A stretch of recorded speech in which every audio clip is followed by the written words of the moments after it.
পশ্চিমাঞ্চলে বন্ধ ৩৮টি ট্রেন। পশ্চিমাঞ্চল রেলওয়ের চিত্র আরও উদ্বেগজনক। এখানে গোয়ালন্দ ঈশ্বরদী ও ঈশ্বরদী রাজবাড়ী রুটে একটি করে মিশ্র ট্রেন, রাজবাড়ী গোয়ালন্দ ঘাট রুটে একটি লোকাল, ঈশ্বরদী পার্বতীপুর রুটে দুটি লোকাল, পার্বতীপুর চিলাহাটি রুটে দুটি মিশ্র, রাজশাহী চাঁপাইনবাবগঞ্জ রুটে দুটি শাটল, রাজবাড়ী ভাঙ্গা রুটে দুটি কমিউটার, ঢাকা ভাঙ্গা রুটে দুটি কমিউটার, সান্তাহার পঞ্চগড় রুটে দুটি মেইল, পার্বতীপুর লালমনিরহাট রুটে দুটি কমিউটার, পার্বতীপুর পঞ্চগড় রুটে দুটি কমিউটার, লালমনিরহাট পার্বতীপুর রুটে দুটি কমিউটার, রংপুর লালমনিরহাট রুটে একটি কমিউটার, কাউনিয়া রমনাবাজার রুটে একটি কমিউটার এবং রমনাবাজার রংপুর রুটে আরও একটি কমিউটার ট্রেন বন্ধ রয়েছে।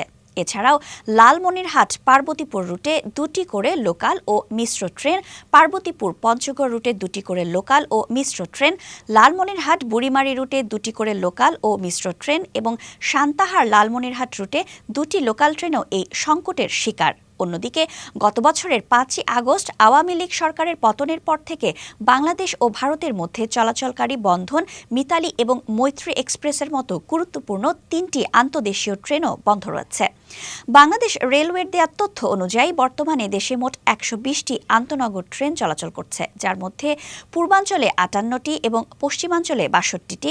এছাড়াও ১২৮টি কমিউটার ও মেইল ট্রেন চালু রয়েছে, যার মধ্যে পূর্বাঞ্চলে ৬০টি এবং পশ্চিমাঞ্চলে ৬৮টি চলাচল করে। ৮টি কন্টেইনার ট্রেন ও ১৯টি গুডস ট্রেনও বর্তমানে পরিষেবা দিচ্ছে। সব মিলিয়ে বর্তমানে চালু থাকা ট্রেনের সংখ্যা মাত্র ২৭৫টি। রেলওয়ের বহরের ইঞ্জিন পরিস্থিতির দিকে তাকালে দেখা যায় ২৯৭টি ইঞ্জিনের মধ্যে ১৬৭টি মিটার গেজ এবং ১৩০টি ব্রড গেজ। একটি ইঞ্জিনের স্বাভাবিক অর্থনৈতিক আয়ুষ্কাল ধরা হয় ২০ বছর। উদ্বেগের বিষয় হল বর্তমানে রেলের বহরে থাকা ইঞ্জিনগুলোর মধ্যে ৫১%ই অর্থনৈতিক আয়ুষ্কাল ইতিমধ্যেই পেরিয়ে গেছে।